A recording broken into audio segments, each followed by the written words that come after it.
Sa hindi malayong hinaharap, ang West Philippine Sea ay pilit na inaagaw ng kaharian ng Manchuria.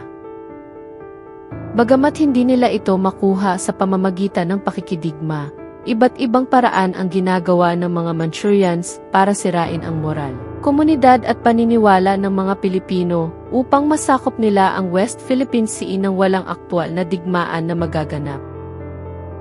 Ito ay sa pamamagitan ng mga taksil ng bayan tulad ng mga angkan ng mga politiko at mga bayarang media at social media influencers.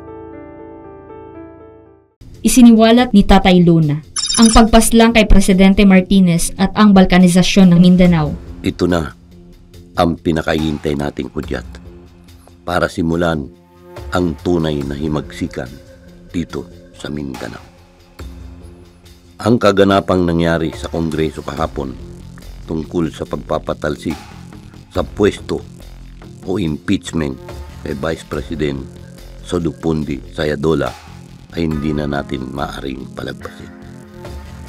Nakatanggap ako ng solid assurance na ang Kingdom of Manchuria ay handang mag-recognize sa international arena ng isang bagong bansa na idideklara natin. Ito ang Republika ng Mindanao.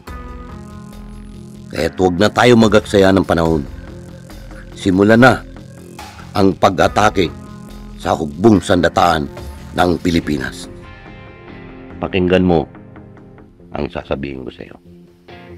Gamitin natin ang mga religious leader tulad ng mga pastor, pari at mga imam.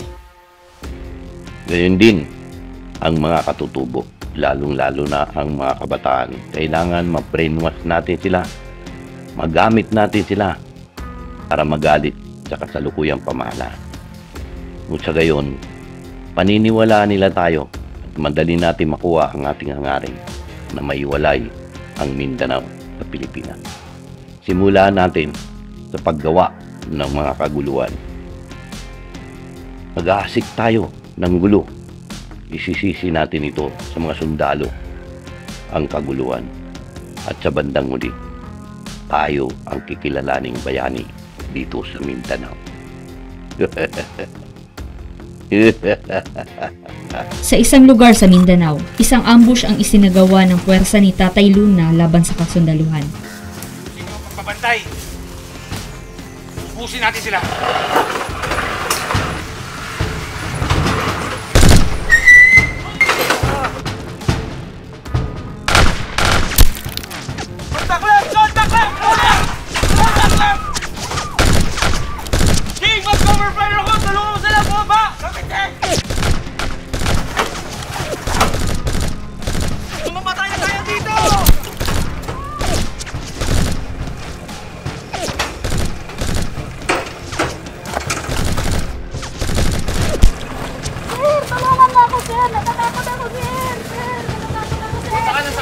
Sana, ikutin nyo!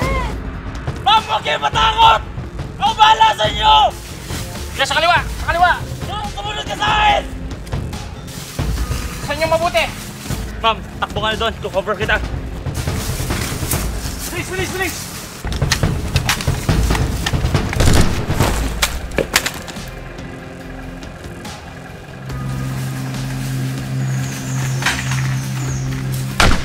Commander, may buhay pa isa!